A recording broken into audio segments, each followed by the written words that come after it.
Here। आज मैं आपसे एक बहुत ही अच्छे टॉपिक पे बात कर रही हूँ जो जिस माँ के ऊपर सबने माँ के बारे में बोला और बहुत अच्छा बोला, और मेरे भी कुछ विचार हैं जो मैं आप सबके सामने रखना चाहती हूँ। जिस तरह एक नन्हे से पौधे को बिना सींचे बड़ा नहीं किया जा सकता, उसी तरह एक शिशु के जीवन को बिना माँ के स्नेह के निर्वाह करना अकल्पनीय है। हे माँ, हे जगत जननी, तुझे मेरा शत शत प्रणाम। तू ही मुझे इस संसार में लेकर आई है, और मेरे जीवन का भी आधार तू ही है माँ। माँ के बारे में सबने बातें की, सबने अपने सुंदर सुंदर विचार प्रस्तुत किए।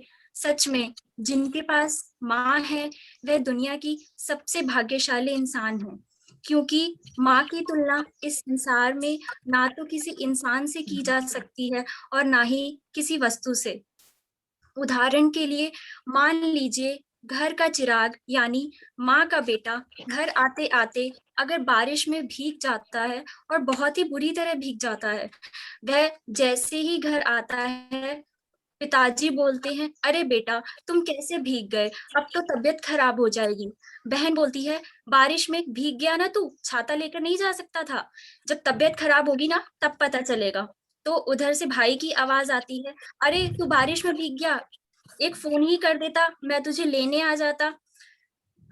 इतने में माँ बिना कुछ कहे एकदम शांत स्वभाव से हाथ में तौलिया लेकर आती हैं और बेटे के सर पर रख के उसे पूछने लगती हैं और कहती हैं, बेटा तुम जल्दी से कपड़े बदल लो, मैं तुम्हारे लिए कुछ गरम लेकर आती हूँ। ये है माँ, अंतर स्पष्ट है माँ की छवि में और जिंदगी के बाकी रिश्तों में। चिंता सभी करते हैं, प्यार सभी करते हैं, लेकिन जो लाड दुलार माँ के प्यार में है वो कहीं नहीं। लेकिन दुनिया में ऐसे भी लोग हैं जिनके भाग्य में माँ का प्यार नहीं, जिनके जीवन में माँ ही नहीं। बहुत दुख होता है मुझे, कभी कभी सोचती हूँ कि कैसे रह पाते हैं वो लोग जिनके पास माँ नहीं, वो बच्चे जिनके साथ माँ नहीं, जिनके जीवन में माँ का प्यार ही नहीं। ऐसे लोगों को बस मैं इतना कहना चाहूंगी, कोई बात नहीं अगर आपके पास वो माँ नहीं जिन्होंने आपको जन्म दिया, लेकिन आपके पास वो माँ तो है जो पूरे विश्व की माँ है, माँ दुर्गा। आप अपने दिल में माँ दुर्गा को स्थान दीजिए।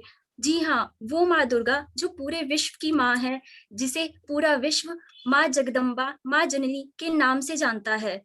वो माँ जो पूरे संसार की माँ है, क्या वो आपकी आपकी पुकार नहीं सुनेंगी? क्या वो आपके बुलाने पर आपके लिए नहीं आएंगी? जरूर आएंगी।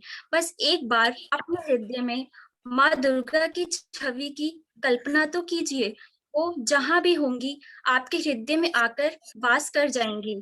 जब आप अपनी आंखें बंद करके जब आप अपनी आंखें बंद करेंगे, अपने सामने एक अद्भुत सौंदर्य और ममता से भरे चेहरे को पाएंगे, और वो होगा माँ का चेहरा। माँ दुर्गा हम सबकी माँ है। ये वही माँ है जिन्होंने हम सबकी माँ को इस धरती पर भेजा है, जिनके जीवन में माँ का स्नेह नहीं, अर्थात जो अपने जीवन में माँ की कमी को महसूस करते हैं, उन्हें याद करके दुखी होते हैं, रोते हैं, उनसे मेरा एक छोटा सा निवेदन, एक छोटा सा संदेश। अगर आपके पास माँ नहीं है, कोई बात नहीं, वो माँ जगदम्बा, वो माँ जननी, उन्हें याद कीजिए। आप उनकी स्मृति मन में बनाएं, और जो कुछ भी आप अपने माँ के लिए करना चाहते हैं, माँ दुर्गा के लिए करें, क्योंकि वही माँ आपकी माँ को भी इस दुनिया में लेकर आई हैं। जैसे कि अगर आप कोई चीज अपनी माँ को भेंट देकर प्रसन्न करना चाहते हैं, परंतु आपके पास माँ नहीं है, तो आप मंदिर में जाए, वहां जाके माँ को भेंट कर सकते हैं, उनके समक्ष रख सकते हैं, या फिर किसी भी माँ जैसी महिला को आप वो चीज भेंट कर सकते हैं। विश्वास कीजिए, आप माँ आपकी माँ जहां भी होंगी, आपके इस प्रेम इस स्नेह को देखकर वह आपको भर भर के आशीर्वाद देंगी, क्योंकि माँ का आशीर्वाद हर किसी प्राणी के लिए सर्वप्रिय है। Thank you.